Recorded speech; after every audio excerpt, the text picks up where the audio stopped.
That's what real estate agents actually do, and it's stupid. I have a question.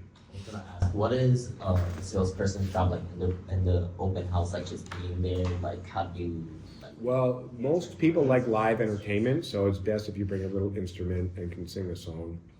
No, I'm just no. Somebody's good question. Good question. Like, what is your role? People are coming in. Like, what do you do? I prefer the approach of being good question and good advice. I'm giving you. That's why I'm telling you it's a good question because I'm going to give you good advice. You could walk around and say, "Come with me. This room here with the refrigerator and the sink and the oven. We like to call this one the kitchen."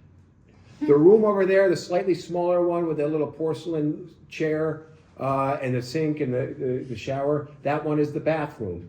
This room could be used as a bedroom. You don't. That's what real estate agents actually do, and it's stupid. Okay, you need to be conversational and read between the lines, understand motivations, understand the psychology. What do they like? What do they not like? Do they hate it? Most people are going to be afraid to tell you they don't like it. Why? Well, one, because you're a salesperson, they're afraid you're going to then try to sell them. But you've got to get a yes or no out of people. Okay? Don't walk a perfectly sighted adult into an apartment and say this one with the refrigerator is the kitchen. That's stupid. Okay? You want to be conversational. You want to be an acquaintance. You want to be somebody that is going to follow up with that person that's going to be memorable. Right? Each person that comes in should be somebody that you'll want to be able to have a conversation with a year from now, and they're going to remember you. Make sense? That's what you want to be doing.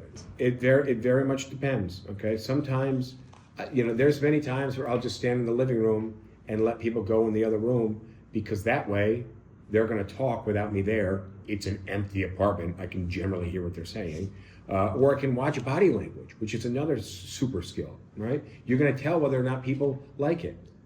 Right? There's kind of two things. Somebody walks in, looks at the ground, and says, "All right, thanks." That could very much mean that they really like it. It could also mean that they walked in and hate it, right? Some people will just walk around the rooms for the sake of getting the steps in, okay? But it doesn't work for them at all. Yet they're just like, "Well, open the can, okay, yeah, all right, thanks." They look around, but you got to be there, understanding what's going on in their head. Right? When you can understand what's going on in people's heads and that's what your goal is, then you are becoming a better real estate agent. Right? But if you're just going to walk around people and show them the rooms, that may not mean that you're understanding what's going on in their head. Sometimes I'll let people go by themselves. Sometimes I want to walk with them. Some people you can tell will want a little hand holding through the space. It also depends on the size of the apartment. If it's a 4-bedroom apartment versus a studio apartment, you just try to get out of the way as much as possible to make the space look bigger.